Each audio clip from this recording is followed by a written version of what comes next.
So, welcome everybody to the next round of Towards Photography in Sparta together. I will start with a short introduction of Ahlam Shibli, who was born in Palestine, where she still lives. Her photographic work is based on documentary and a conceptual approach, I would say. And her work has been also exhibited internationally in places such as MACBA Barcelona, Jeu de Paume in Paris, Serralves in Porto, Kunsthalle Basel, Muzeum Sztuki Nowoczesnej in Warsaw, and the SMAC in Ghent. And in 2017, she was also part of the Documenta 14 in Athens and in Kassel, which was curated by Adam Szymczyk, who is also here with us today. Adam is living in Zurich, and he was the founder of a very legendary gallery that is called Foxal Gallery Foundation, also in Warsaw. He was from 2003 until 2014, I think. You were director and curator of Kunsthalle Basel, and then, of course, like I said before, like the artistic director of Documenta. So, and now we'll pass it over to you, and maybe the question: do you want to have an open conversation from the beginning, or you start with your presentation and then we will have a round of questions like afterwards? How do you prefer? I think, Adam, you wanted to speak before me? I think we don't have a very... I'm ready, I prepared. No. I think we would take some time to keep the conversation rolling and to introduce some works and some ideas, and then rather quickly we can invite questions, but maybe not from the second minute of the talk. We need to a little bit warm up, no? Yes. Yes, I need to find my track. Well, at some point you feel you are welcome to ask questions or interrupt or whatever. So I thank you, Anya. Anya Kołyszko invited Ahlam, and then I was invited to be in conversation with Ahlam. And today I came from Kassel to Düsseldorf because I had to visit Kassel second time in this month because of the discussion, the debate, and the whole situation that has been developing since several months there, and that escalated during the days of the opening of Documenta 15. And now there was an attempt to organize a first public debate about what is really going on in Germany at the moment. And as you know, there is a big discussion in the media, and there are different demands formulated also as to political issues and the issues of Documenta as an institution. So it's a very dense and not very transparent situation that we are facing. And what is at stake is maybe, to a degree, a future of Documenta, and especially the autonomy, the relative autonomy that I believe an exhibition like Documenta should retain or keep. And we don't know yet how things will develop. So it was kind of a strong moment. But at the same time, this visit made me think again and again about the work that Ahlam made on the occasion, or commissioned by Documenta 14, which I think she told me today that she's going to focus on. Maybe not as the only work, but like substantial part of the conversation will be about this particular work that was presented for the first time in Documenta 14 in Kassel in 2017. And the the simple story here is that Ahlam and I met for the first time around, I don't know, 2006 was the show, right? Yes. Yes, so shortly before that, and I did one exhibition with Ahlam at Kunsthalle Basel. It was a series of photographs called Trackers that focused on the Palestinian Bedouin soldiers in Israeli defense forces who, for different reasons, decide to join Israeli defense forces, and Ahlam spent time with them and photographed them, and there were also extended captions to these images, which is basically establishing a kind of a method or like a methodology and a way of presenting photography that Ahlam has been quite consequently pursuing over the last 25 years, right? Or about that, which is always working in with a larger group of photographs. I hesitate whether they should be called cycles, because cycle to me seems to be a little bit like a closed structure. At the same time, it's not exactly a series, because series is something that sounds to me like a very open structure, and maybe there's a kind of element of repetition in the series implied. Anyway, I like to think of them as ensembles or groups of photographs. Sequences? You can call them sequences, yes. So Ahlam has a different opinion on that. And most recently, in this year, I was very lucky to present in a group exhibition in Zurich at the gallery of the Institute of History and Theory of Architecture of the ETH Zurich, in an exhibition which I curated, which was called Life Without Buildings. A series of photographs that was exactly about that, what the title of the exhibition tried to communicate, a kind of life without or against or despite the buildings. And that series was called is called Market, and it focused on the migrants, mostly from North Africa, who gather every Saturday in a sort of improvised flea market type of situation, and while they trade certain objects, they also establish kind of proto-structures for gathering, for conversation, for exchange that goes beyond the economic exchange. So they re-inhabit the city on temporary basis, because the market has a place, but it mostly has a time. It's a Saturday market, and then they disappear, and the city, which is a built city with its streets, walls, buildings, and so forth, remains as it is. Yeah, and the people who make this market, they make it with their bodies. And so this is topic number one in Ahlam's photography, which is the human bodies in space engaged in all kinds of interactions, and also looking back into their stories through the medium of photography and through memorabilia that they can present, exchange, discuss, and so forth. And she's there with the camera to capture this moment of sharing certain histories as well. Okay, so this more or less would be an introduction, and I would like to now give you the floor, and maybe we can start. Thank you, Adam. Would you be kind to offer us the first slide, please? Super. So I want to shorten the introduction of my issue, what I'm photographing. I'm dealing with the notion of home. And I started in the beginning with the question and noticing, observing that actually with the Palestinian case, where is the home, there's no house, and where is the house, there's no home. And this work we are seeing here called Gutter, it was where I started to put the things more clear in front of my seeing. So this work from 2002, 2003, and can we see next?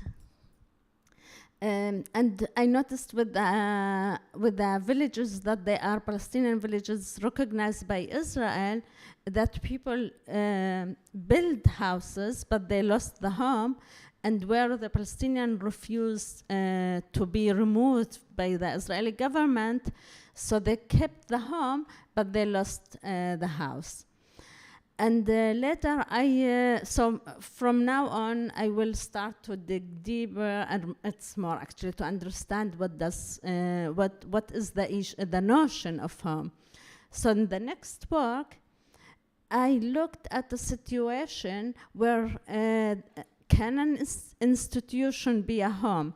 But actually, this question came only after I came and I made halfway of photographing and looking at, and my question was there, do we need a home? So I went to orphanages in Poland in this case, because I wanted a place like a lamp in scientists where you need to clean all influences and look at the situation for itself.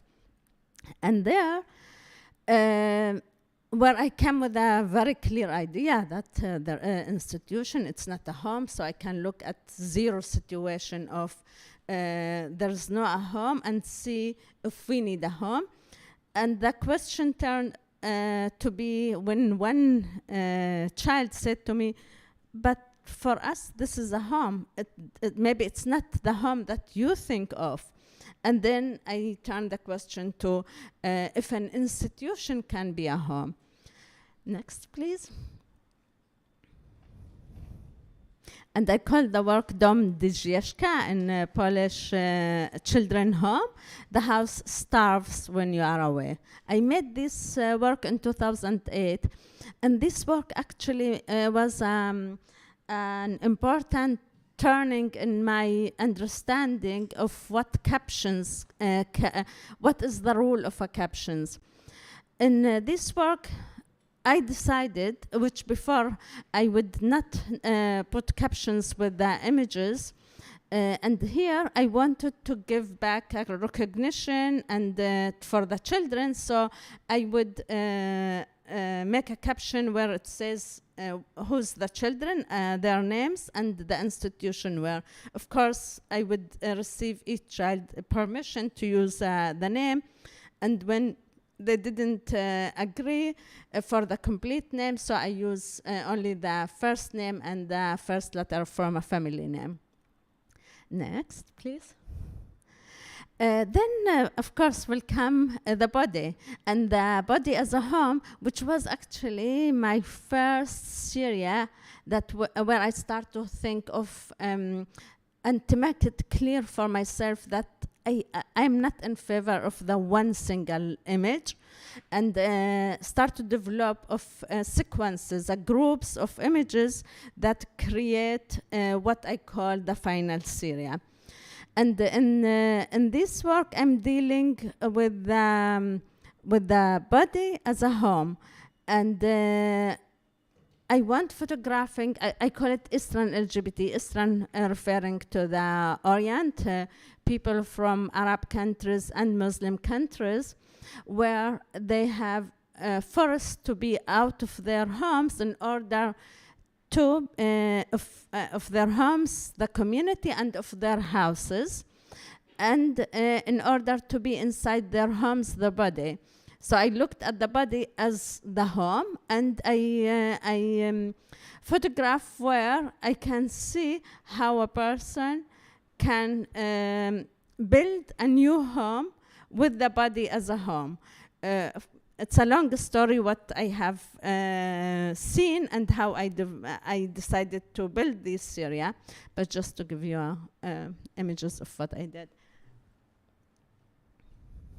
I photographed in Zurich, London, Barcelona, Tel Aviv. Now, the work Heimat. Now we will go dig deeper in this work. That was introduction of how I do my work.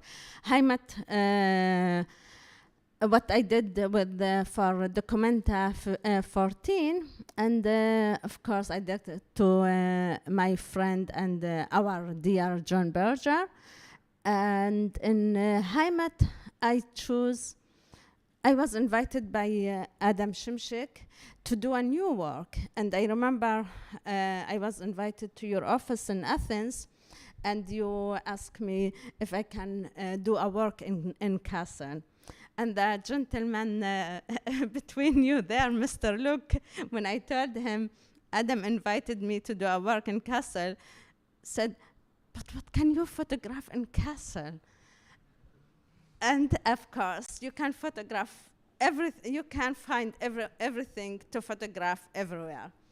And when I arrived to your office for our meeting in your office in Athens, there was a huge map of Kassel in the wall, where you explained for me the history of Kassel and what was your expectation to do, or what would you like me to deal with. And the way how I work is usually I take 10 days, I go to a place, and I just walk, observe. I don't take a camera. I just go and try to see and look. And the main things is to feel in my stomach if there's a pain of something annoying or make one think that this issue need to be revealed and need to be photographed and become an issue for us, the public, to look at it and to deal with it. The work is a series of, can you go one, sorry? It's a work of 53 images. And these 53 images, we see them in the Documenta, framed, and it's this just to give you an understanding of the groups and the size and the space.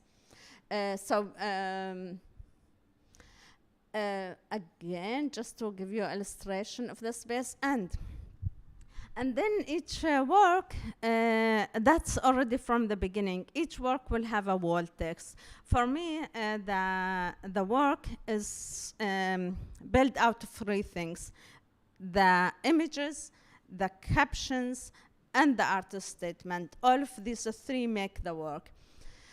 The artist statement, it's normal. It's usually to give the information that the image and the work themselves cannot tell you by the nature of the image, and this information is to give a frame of the work to understand what is this work dealing with.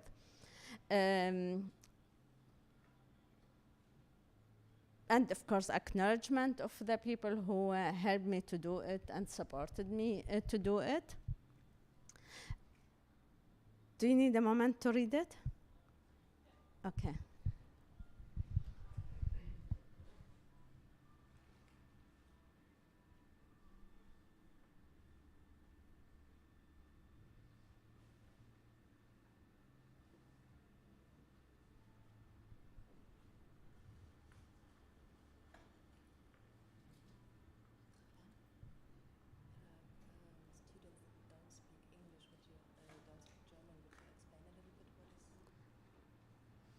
Is there? Yes. Sorry, I put the German because it's my fault. I thought everybody here German speaking. Okay. Is there anybody doesn't or don't understand German, cannot read German? Yes, you? Open your handy in my website, you have it.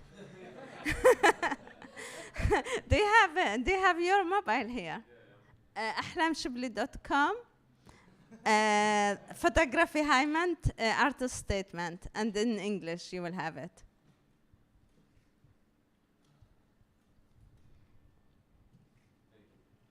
Thanks you for the passion and passion.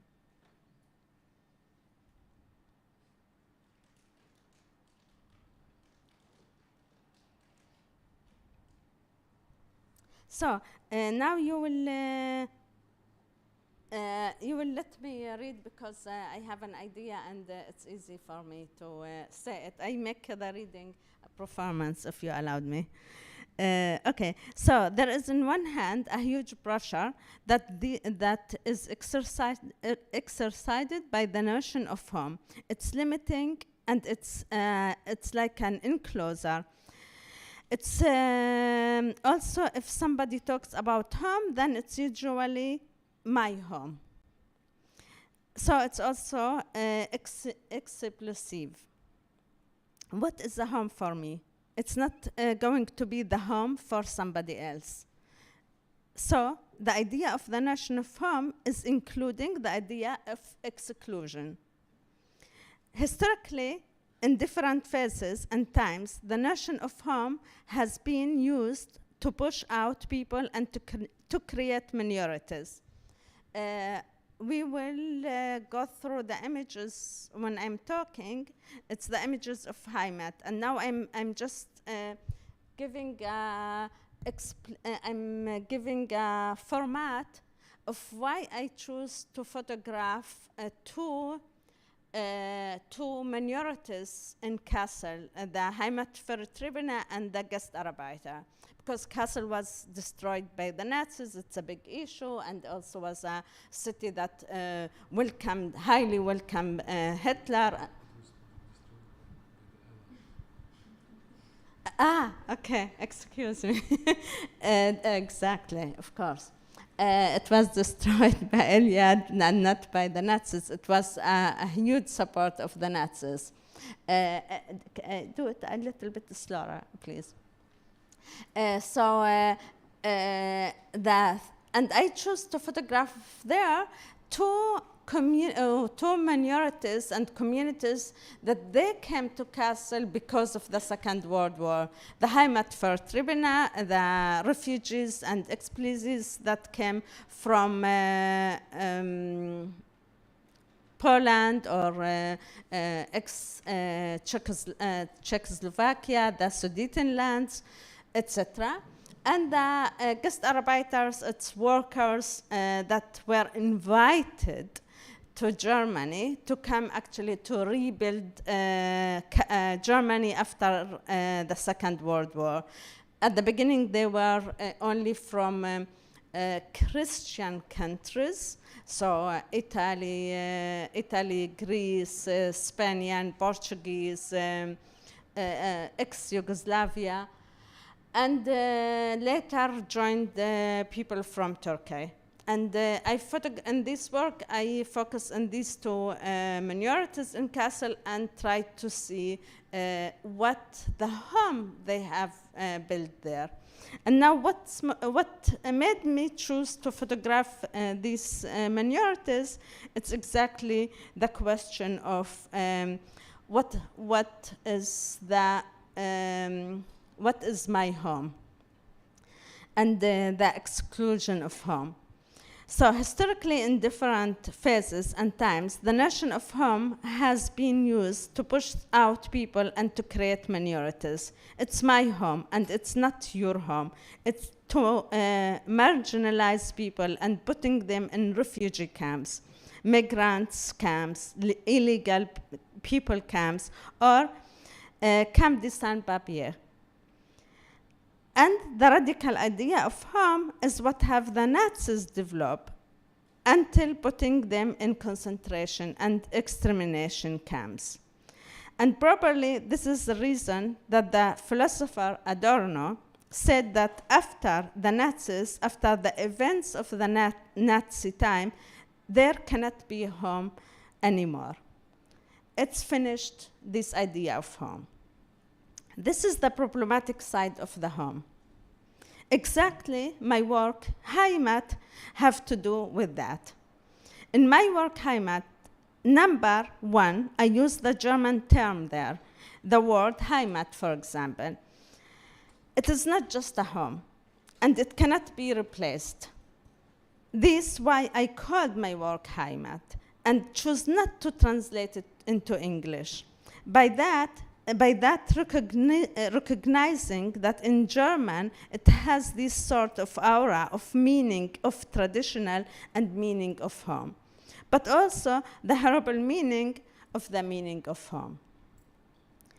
The issue of Gastarbeiter and Heimatvertriebene, maybe it is an issue that another culture would have a different specification and effect.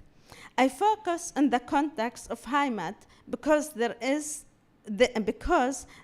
it became clearer that maybe in other cultural situation, how problematic the concept of Heimat can be. Exactly with this sense in implication of exclusivity. And in other language, it exists also. For example, in English, they say, my home is my castle. It means exactly, and it's very expressive about exclusive, natural of the nation of home. If somebody insists on an idea of a home, it means that it can be a home of somebody, that it cannot be a home of somebody else. And in that sense, it excludes the other. As much as to be at home, it has to do with the belonging and with the overcoming and with the extensional void, the feeling to be lost, etc. And there is the suggestion that it is in the best being to be at home, even death considers to be at home. You are going to your home again. So one have to admit that it puts me in a position to the other and connect me to a certain group of people which will be in opposition to the others. The notion of home is a tool to create minorities and others here. For instance, here in Germany, you talk about people with migration background in order to say that they are actually not at home here. That's to say that they are not part of here, of us, of our home. This is our home and not your home. They are the others, the minorities. They live here and we respect them and we like them, etc. But they are people with migration background. They are labeled, and this is an example of this exclusive of the notion of home.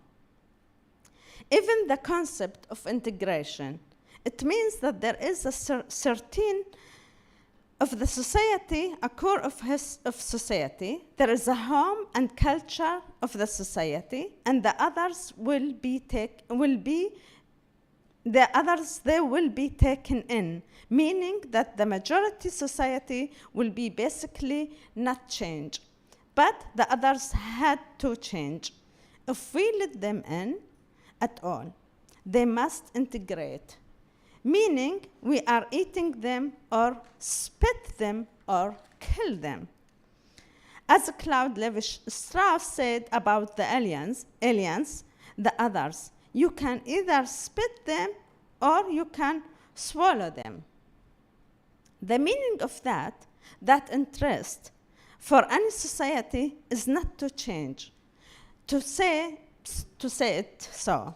You can protect against change. You can protect yourself by pushing out the ones that are different from you, to eliminate difference by sending them away, by vomiting them out. They are inside you, but you get rid of them.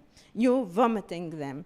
So you can preserve your own self, your integrity, well-being, identity, etc.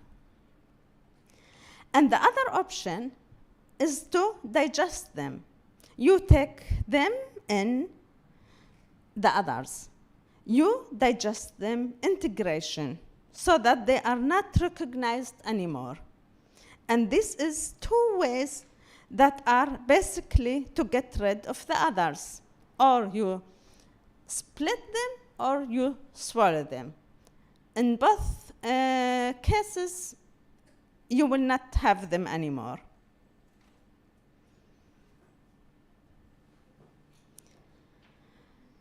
Then maybe we all should be refugees. So no one anymore can say, this is my home, and claim territory, giving up the notion of the nation.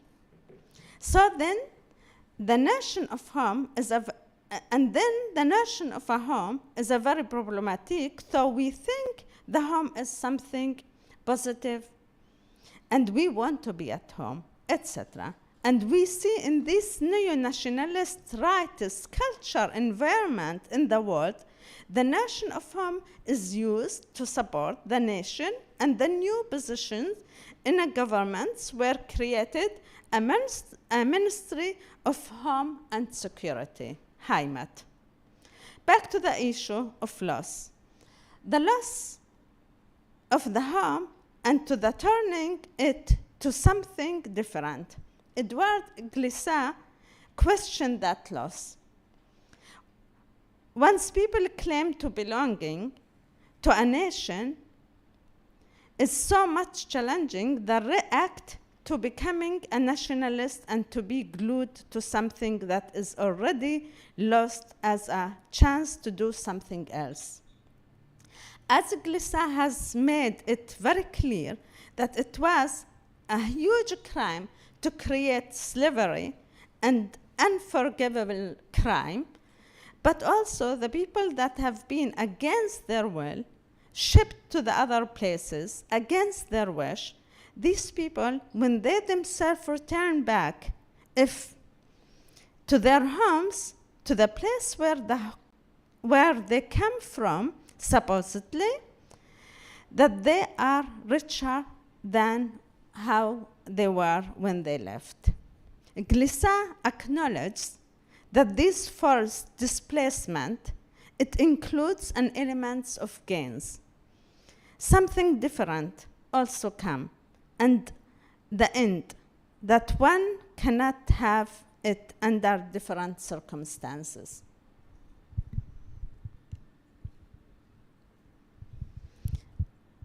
So we are seeing here images from the work Heimat, where I mixed in the sequence also images from the issue of Heimat für Tribuna and also from images of Gastarbeiter.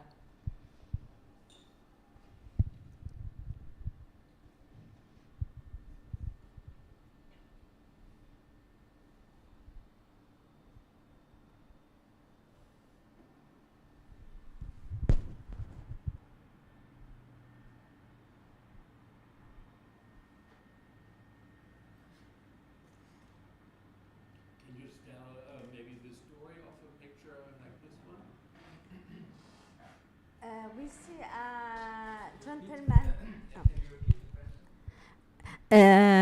I received a question from the public if I can reveal more about the images, for instance, the image we see here.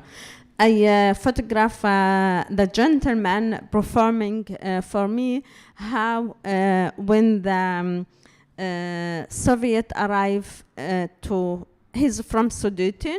It was the territory occupied by German, not occupied, they were invited to occupy mountains in Czechoslovakia that time, and he was performing for me when the Red Army arrived and how they put the men in front of the wall and forced them to see the crimes that they have did themselves, because the gentleman, he was part of the Nazis, and the Red Army, when they arrive his village, they show them films that actually the Nazis themselves filmed of what they are doing, which crimes they are doing, and forcing them to do it, and after that putting them in the wall and hitting them in the head. You did this, you did this.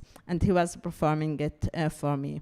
In front of him, pictures in his wall of his very well-being family. They were rich family, so they offered the passes for the German army that they could use them. The full captions with names, with dates, I have it in my website under the work Heimat captions, so each image will have all the information about it, if you are interested in this, in the exact details.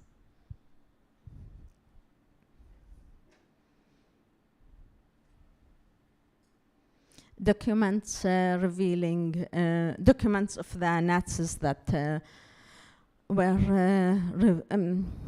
showing that this person belonged to the German and for the Nazi. Letter in the photos. In the photo, we see a bride and groom, and the letter is actually from the water. The letter was sent by the bride here to her mother and sister. They are Gastarbeiter. The mother is a Gastarbeiter in Kassel. She was working in the hospital, and her daughter sent her a letter telling that apologization for getting married without having the mother and the sister in the wedding, and sending the photo. And for me, that was also the issue, that what the Gastarbeiter, the price they had to pay in order to rebuild Germany, so they couldn't attend, the mother couldn't attend the wedding of her daughter.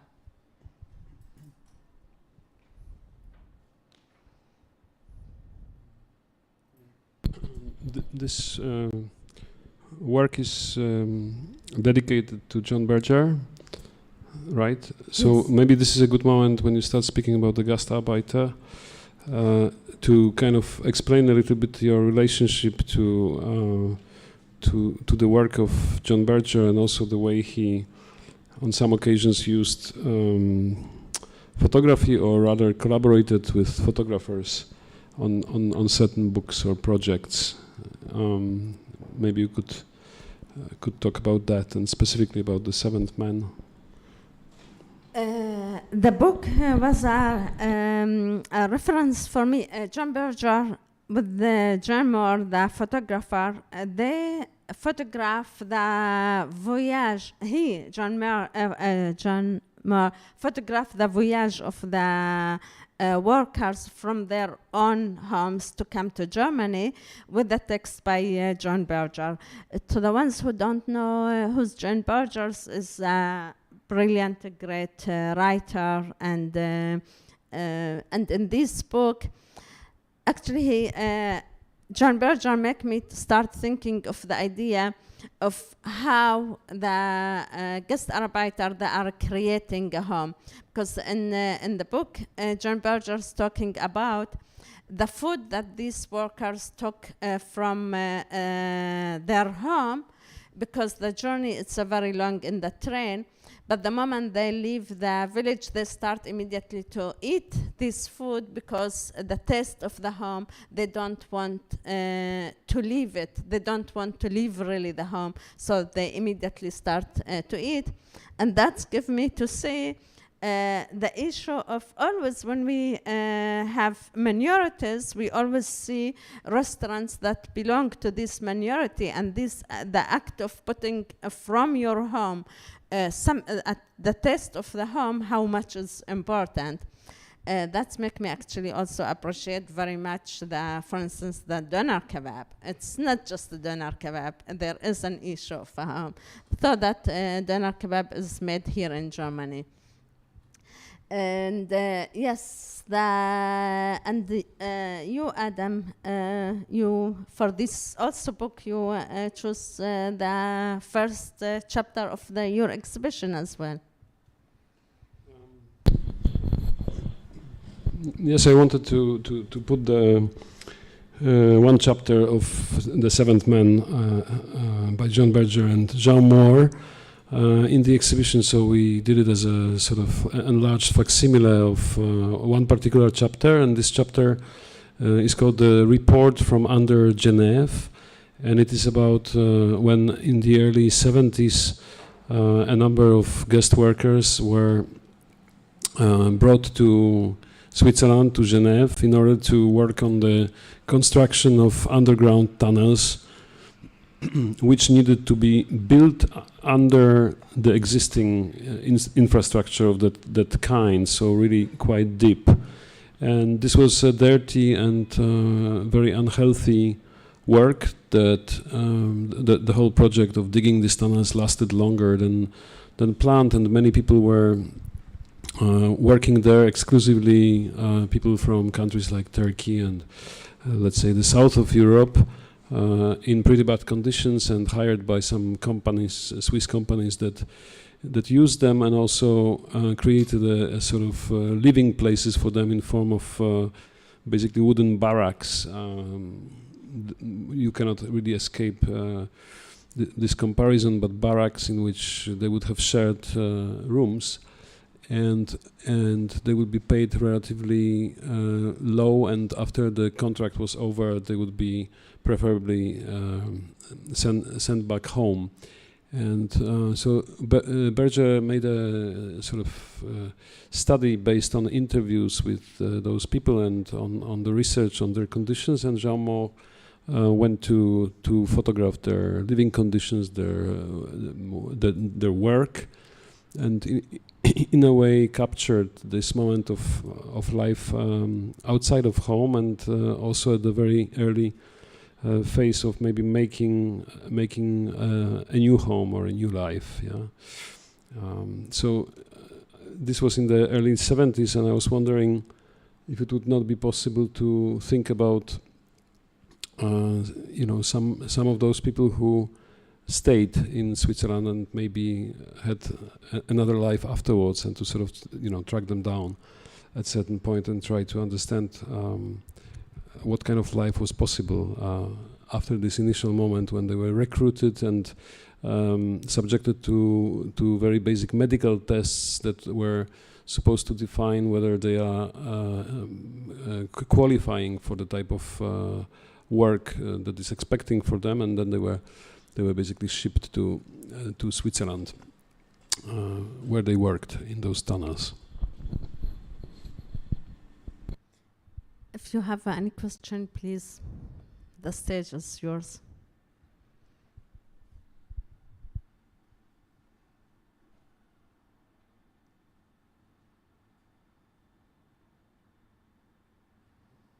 For me, looking at these pictures, which I have known, but still, there's two questions.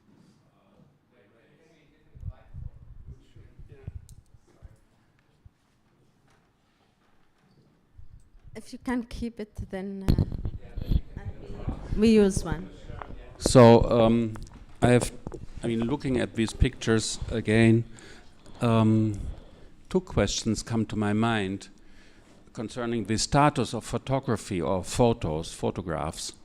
And the first question is, looking at these pictures, how shall we read them? How can we understand them? How can we make sense out of them?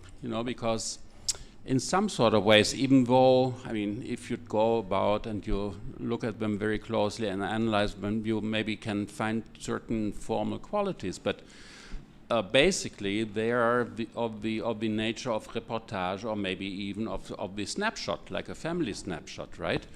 And so what does it really tell us about the situation of so-called guest workers in this case. And the connected question is, what do we gain actually by looking at these photographs if there's probably stories and narratives and informations that could be transmitted? What is the gain exactly of the photograph, of looking at the photograph? So 2 questions. First, how can I read this photograph? And secondly, what do I gain by looking at a photograph? Okay, be ready, another lecture.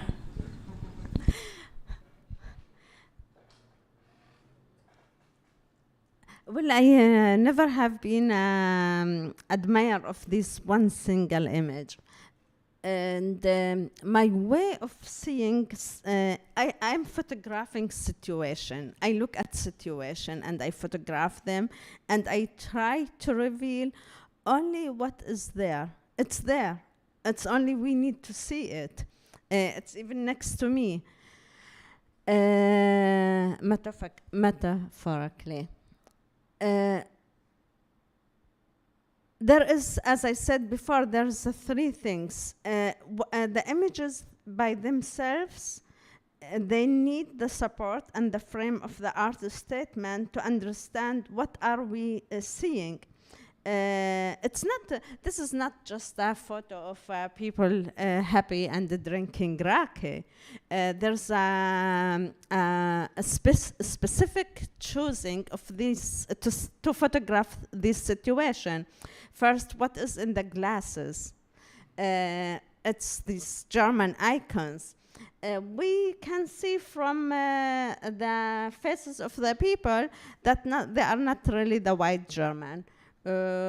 Probably they are originally, if not themselves, their parents come from Turkey. The food in the table, which I choose to photograph, I'm sure they also eat schnitzel, but I choose to photographing them in a place where they eat the things that give the taste of home. I chose to photograph them laughing. I didn't choose to photograph them crying the loss of home. And all of that I choose to do, to photograph in this situation, in this place, at this time, in order to emphasize my point of view. Because if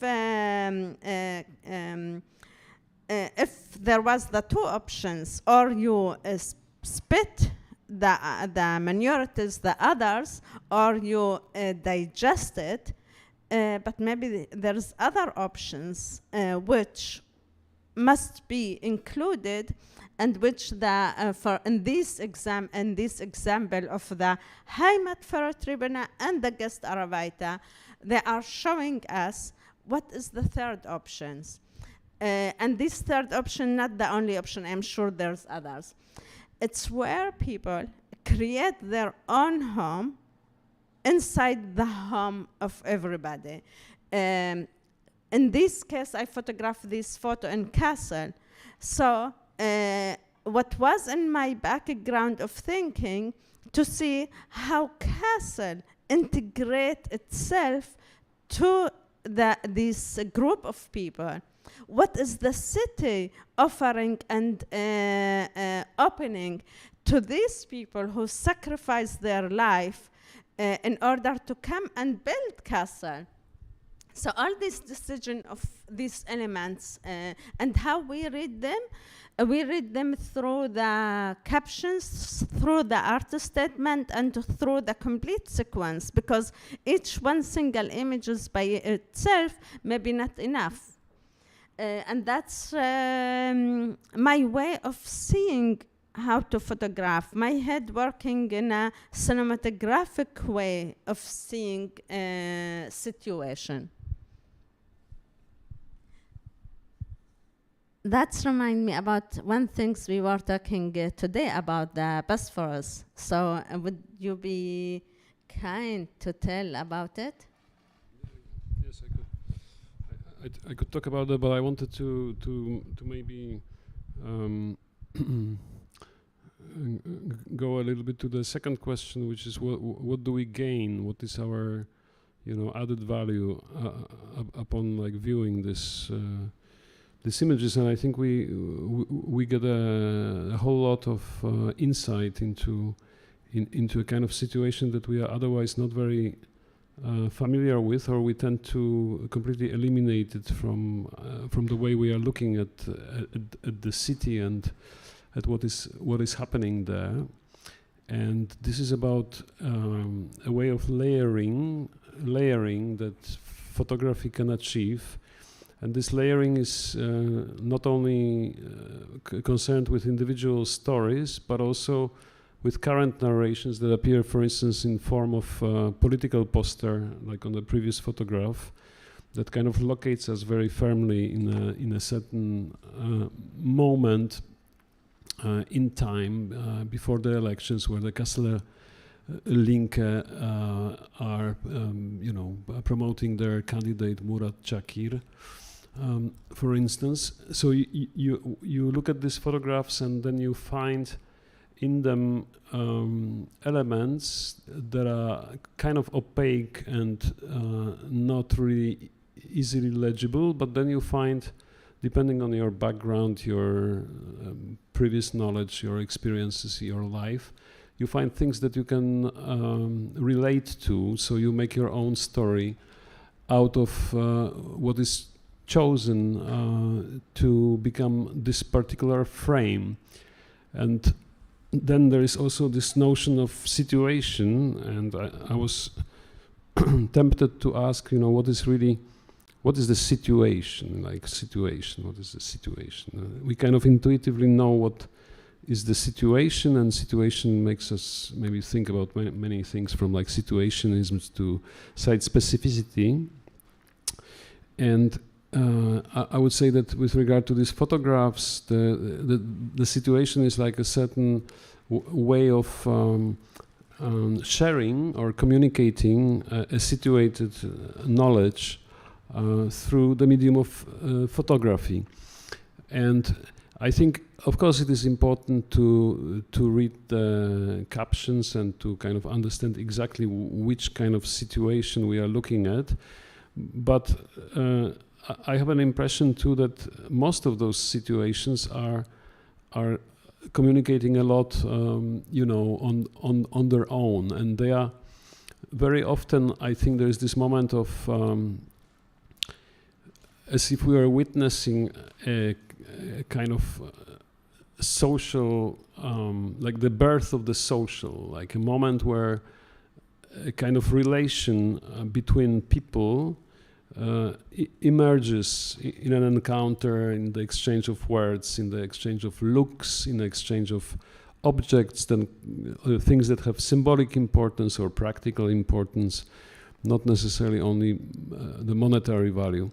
And this is one of the situations which is specifically about the football club, which is called FC Bosporus. And FC Bosporus is a Kassel football club in the northern part of the city that is inhabited by people with migrant background, but also recently very popular with the students in Kassel, because the university is aggressively expanding into this part of town, so it's becoming like this mix of students and migrants. But FC Bosporus is an interesting case, because the club was founded, I think, in the 1980s, if I'm not mistaken, and it kind of replaced the existing club that was called FC Germania, and here is the entire point, and you can really write an interesting essay, or maybe even a book about German history, beginning with this sort of short circuit between FC Germania, like from FC Germania to FC Bosporus. This is the 20th century. In Germany, FC Germania is one of these clubs, football clubs established in the early 20th century, where many towns would want to in a way show their identity and relate it to this mass event of a football game and being together in a club. So they chose the name that I suppose, if I'm not mistaken, refers to Hermannsschlacht and to the defeat of Roman legions in the Teutoburger Wald, the kind of foundational moment of German national mythology, according to certain narrations. And okay, so this club exists, and it's a very, poorly performing, so to say. It doesn't make any serious advance into any league. It remains a local club, FC Ermania, and at a certain point, I suppose due to some economic issues, it sort of implodes, and then there is a new force, economically speaking, at play, and people who are motivated, and these are the children of the Turkish Gastarbeiter who at some point say, okay, we want to have our club. How do we call it? FC Bosporus, back home.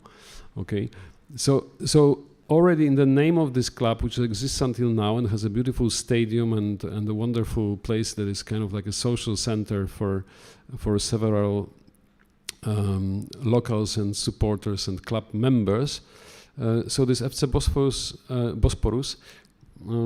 kind of becomes like a new projection of identity, in the middle of the patchwork that Kassel is. And I'm wondering, where we are in this process, because it is interesting to think also about, the future of FC Bosporus and how well it will do in football, whether it's going to become a stronger club and one day we'll see it in Bundesliga, maybe, maybe in 20 or 30 years.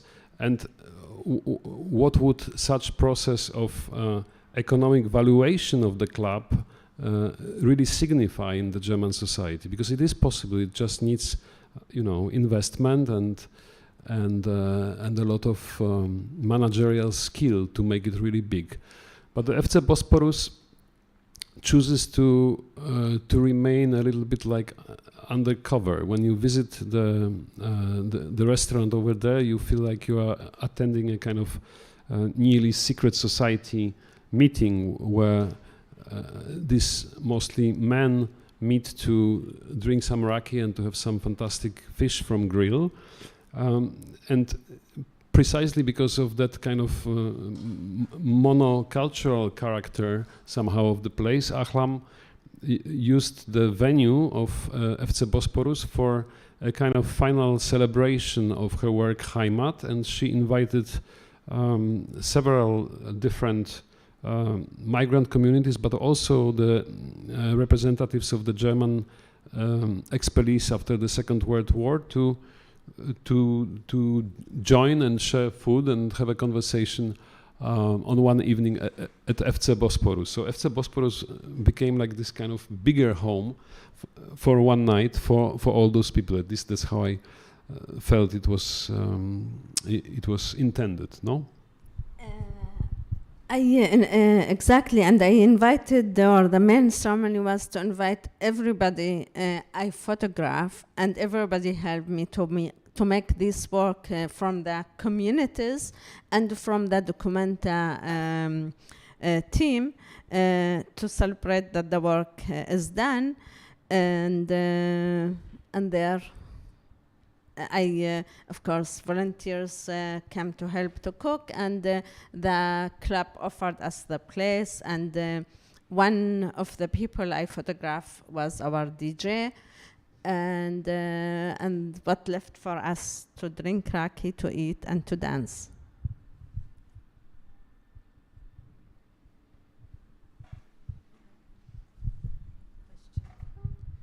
So,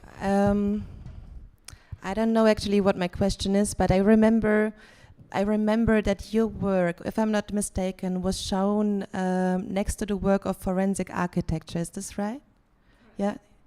And I find it super interesting because in your work, like both worlds, like the Heimatvertriebenenvereine and the Gastarbeitervereine, they are coming together, like, and there is like this existence of both could be seen like quite closed places where we don't have like normally like access, we don't see it, so it's great that we have your photos, but it's quite, it's there is no violence or there is no fight. It's like I would say it's quite peaceful and it's a documentary of these places, right?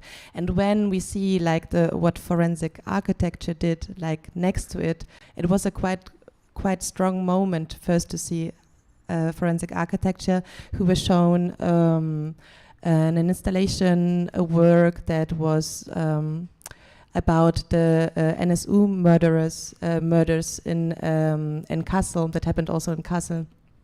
And and like the name says, they were making this research on how this murders happened and if so I will close now, but so it was a very strong moment. Like here is the conflict, like the huge conflict, people are dying, and then there is this parallel worlds that also like function together or next to each other somehow.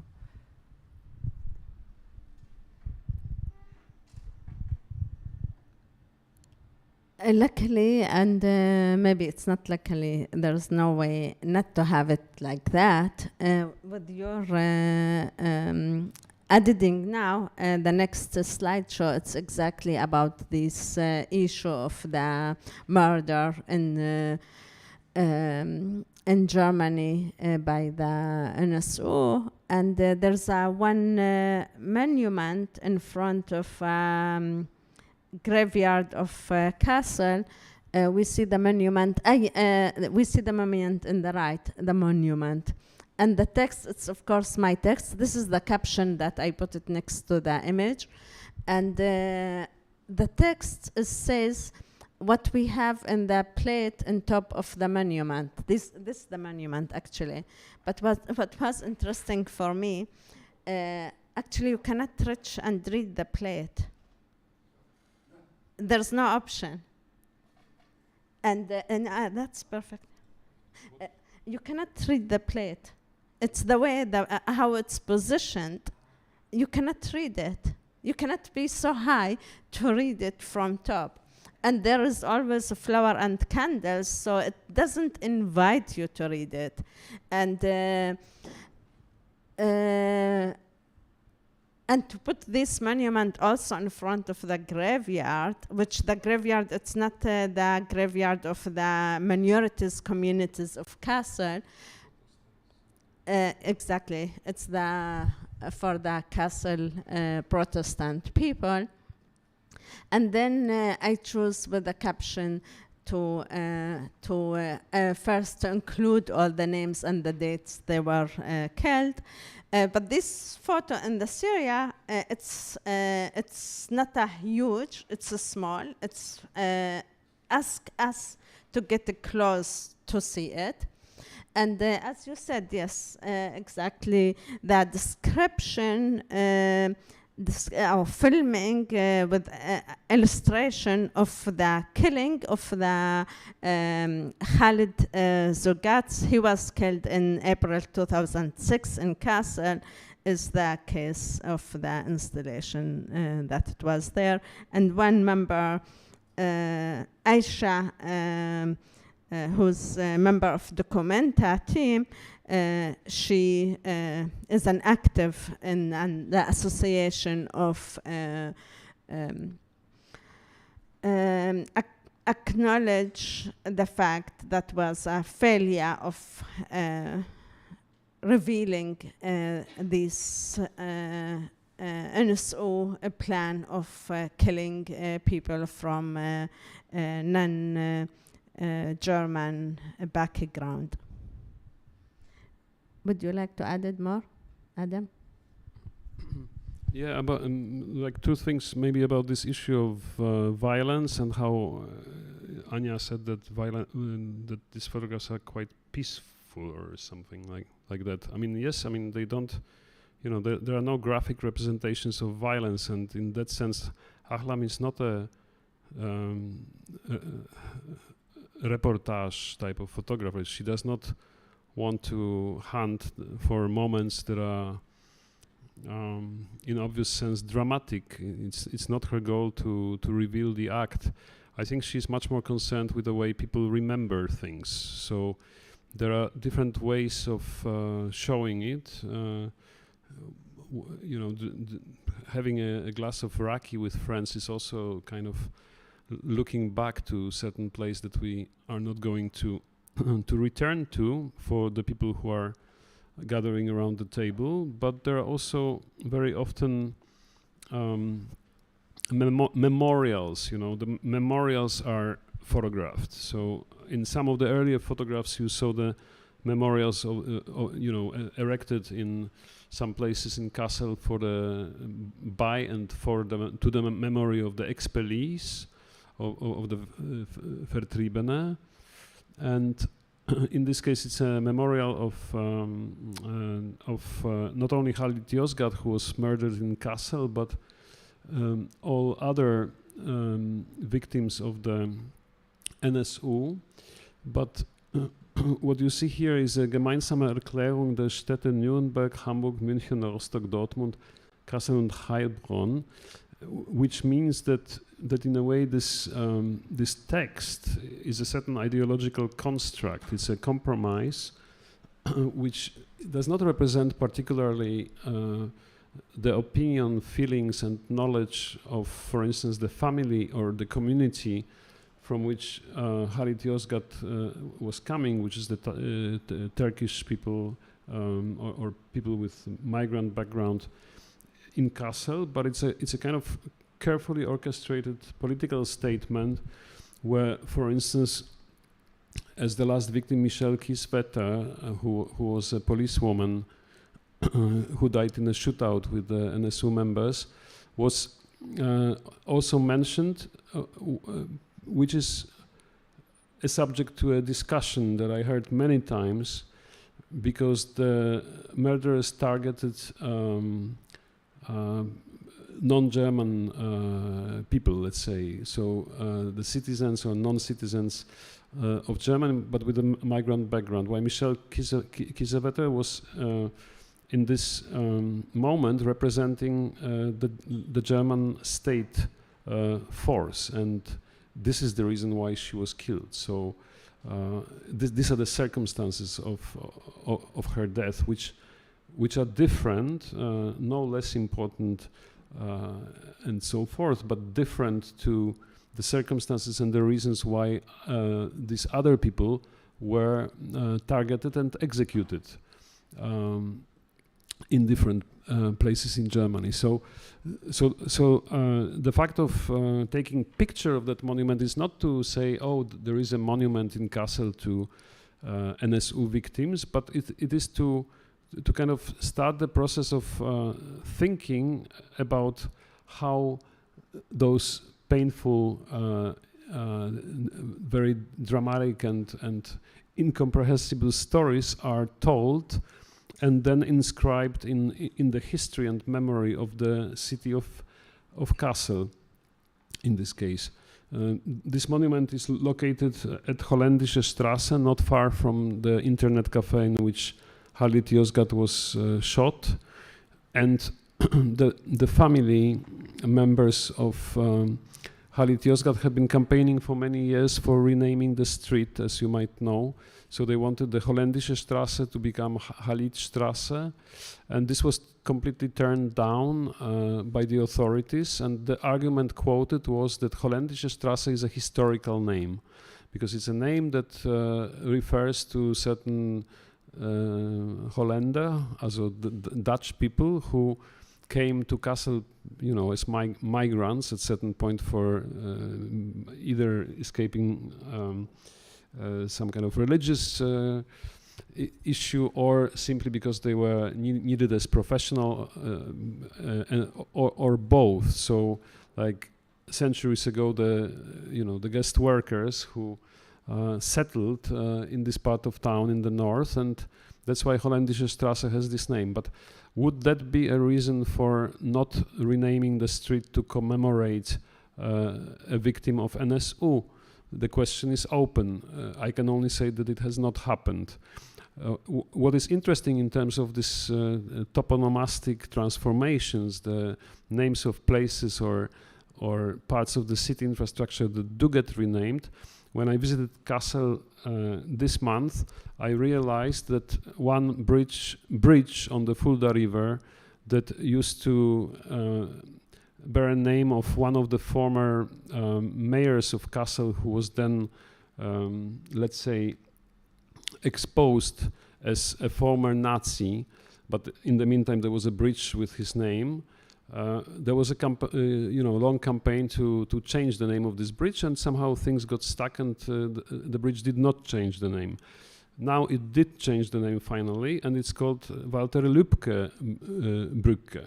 So it's a bridge of the CDU politician who was killed at point blank by a neo-Nazi in Kassel a while ago, and it seems that only when this public figure, a politician who expressed positive feelings towards Angela Merkel's idea of welcoming migrants in Germany, and who tried to support this idea in his political speeches and in meetings with Kassel citizens, he received death threats for quite a long time, and in the end he was killed on the terrace of his house nearby Kassel. So only at this point it was possible to change the name of that bridge from the name of the post-war politician in Kassel who had a career as a Nazi, into the bridge that now has the name of Walter Lübke.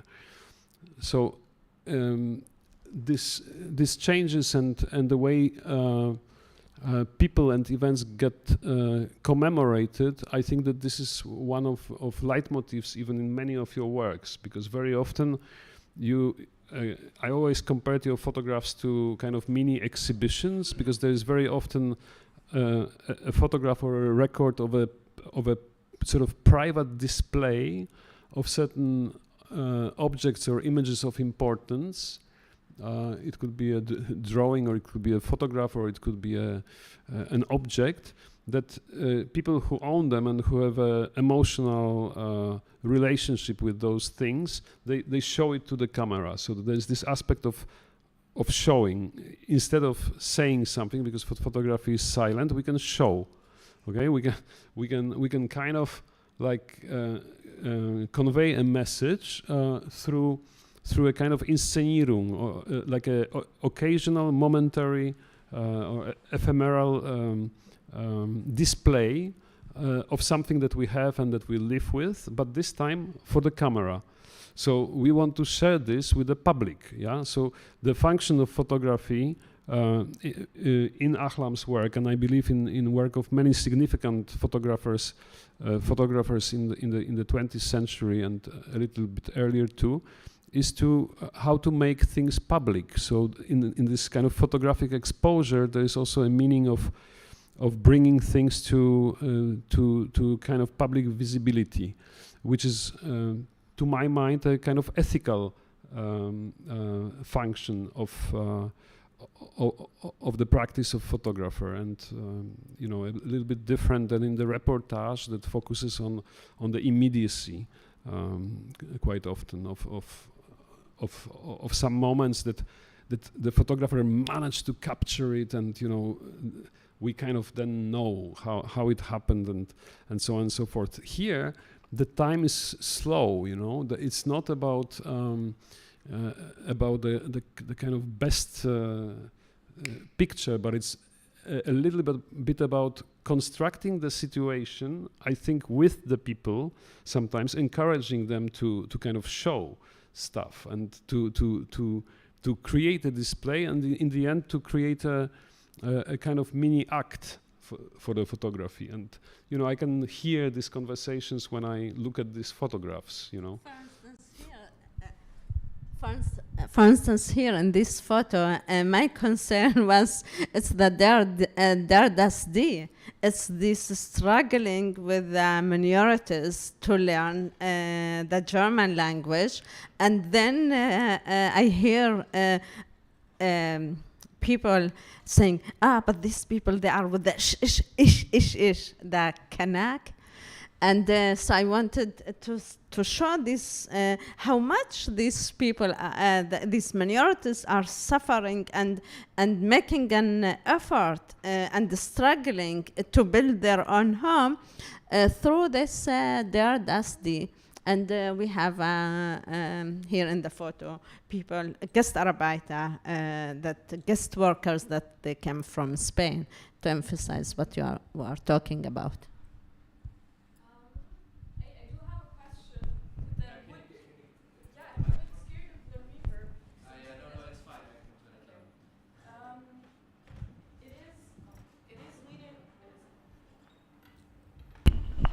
It's leading back a bit to some point of the conversation that we were before, because I was wondering if you do think or consider the changing of names of places and streets and bridges to be more meaningful and grave than, for example, erecting a monument or an artwork in memory of someone.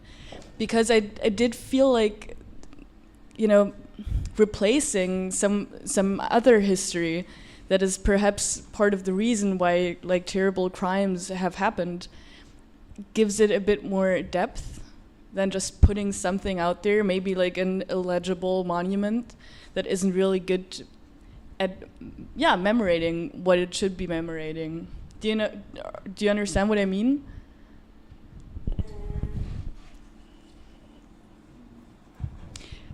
Okay, maybe let me put it differently. If it's me, I'm asking myself, it's me who should answer your question. I don't know. I think maybe it's because I'm the photographer. I'm looking at what is there. I'm not the one who tell what should be there. I make myself aware of how things are there. Of course, back to your question, what we gain from this photo, maybe it's exactly what you are bringing here. And this is what exactly you were talking about, Adam, with the issue of the Ahmed. Yeah, I think it's a good point. Names against monuments, right? So forms of kind of material commemoration through a monument and the renaming, which is another form of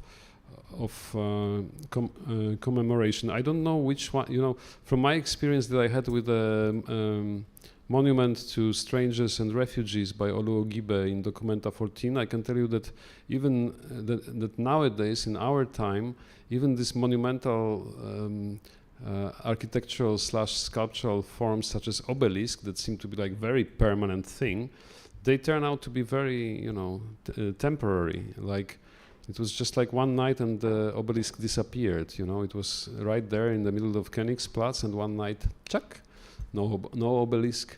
And now it's a very beautiful monument because you have in the Königsplatz a square base of where the obelisk stood once, where asphalt had to be replaced. So you have exactly this place where the obelisk was, and the actual obelisk is now a bit further away in the Treppenstrasse, where it is meant to affirm the kind of axial arrangement of different artworks of Documenta from the Kulturbahnhof through the Treppenstrasse up to the Aue Park. So you have a kind of idea of the parkour.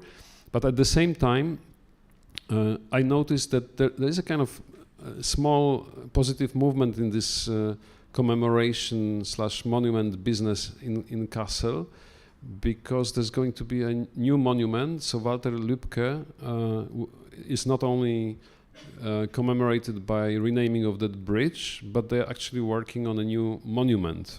And there was a competition, and the winning project in this competition is by Natasha Sadr Hadjian. And this monument is going to be built on the roof of the Regierungsgebäude in Kassel, which is, I think, Walter Lübcke's workplace at times. And this monument is called 86 Degree, and it's about connecting the location where Halit Yozgat was shot with the location where Walter Lübcke was shot. And if you draw lines in such way that from Regierungsgebäude to the place of murder of Halit Yozgat, and from Regierungsgebäude to the place of murder of Werner Lübcke, so you draw two lines that meet in Regierungsgebäude, where the monument will be. This is 86 degree. It creates an angle of 86 degree. And this is the name of this monument. It's 86 degree. And it's an abstract form, like, let's say, a cube or kind of display of two adjoining kind of LED projection screens that meet at this 86 degree angle on the roof. And there will be some further elements in it that kind of, let's say, elaborate the idea of not a commemoration that is limited to one or the other victim, but that brings those deaths in some meaningful combination that kind of makes you think, like, what is the relation between these things. So I think both things are actually taking place. There is a resistance to some monuments, and then there is a kind of step forward with the monument that I was kind of surprised that it is even possible at this point in Kassel. And then there is the ongoing discussion about renaming the street or renaming the bridge and so on. So I don't think that one is more significant than the other. I'm just trying to understand the dynamic of this process. How the memory changes over time. What is in a way authorized or recognized as something that can be remembered, and what is eliminated from view, like hidden from view always. That takes me to the issue why I photographed in this work Heimat, the monuments of the Heimat für Tribuna. I was in one place where there was a celebration of creating a new monument. And I asked this person who was behind pushing to have this monument why it's important to have it. So this guy said there's no monuments in our village, around our village, so it's important to have it. So I walked in that village and I saw 3 monuments. And then I asked myself, what make this person want or need to see more monuments everywhere? And the answer I received to myself when I met another couple, and the person said to me, what's the difference between us, the Heimat für Tribuna here in Kassel, and the Kasslers? The Kasslers, they have furniture from their fathers and from their parents and their grandparents, and we don't have it. We were allowed only to come with at the beginning 150 kilo and then 15 kilo, so they couldn't carry the furniture. And what does it mean actually to have furniture? And what does it mean actually to have the monument? First, it's to have a history, because if I receive it from my grandparents, then I have a history here. And if they couldn't carry this history with them, the way how to be themselves, to include themselves in Kassel and not to be excluded by including their history in the place. And this way it's important for them to build the one monument and the second monument and the third monument. And I wonder the insisting of not offering the correct monuments to the people of the minorities, if it's again a question of this is our home and you can only be digested but not to be included with your own history and your own monuments. So the monuments themselves, even not, they don't reflect the people themselves. And that's take me, because I'm not photographing, of course, only in other places. I come from Palestine, I'm Palestinian, and I deal a lot with the question and the home of the Palestinian. And there I noticed and that where the Palestinian build the monuments, immediately the Israeli army come and destroy these monuments, meaning not to allow in the space Palestinian history and monuments that memorialize the heroes or the victims of the Palestinian. So there will be immediate act of Israel to destroy and to delete this memory and this history. Of course, the people, they are struggling to keep their history, so each time they invent or again build the monuments and the next day, or finding other option, which is the posters. And with this, I will not go this time further. We keep it for another visit about my work, Death, that deals with this issue of the posters of the martyrs that have been killed by the Israeli army and by the Israeli occupation regime.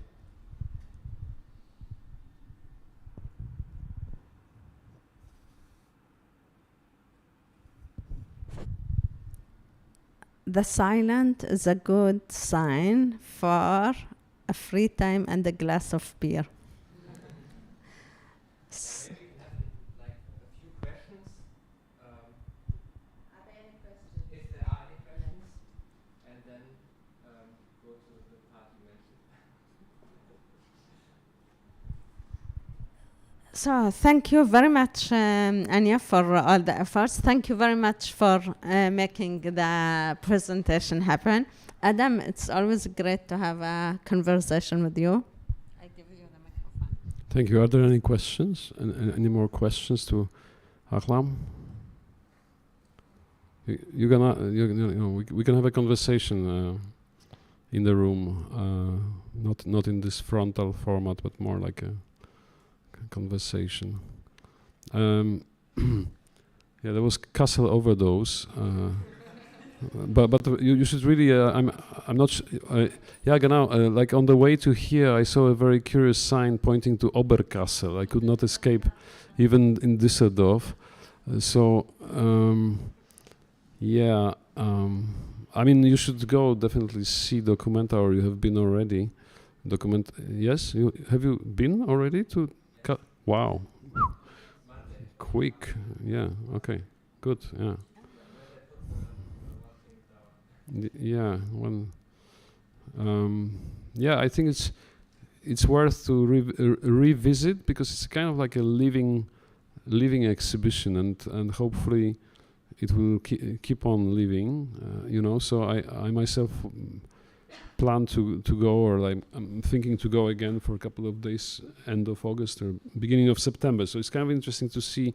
I think this exhibition might be changing over time. You know, there might be like things kind of developing in a way. So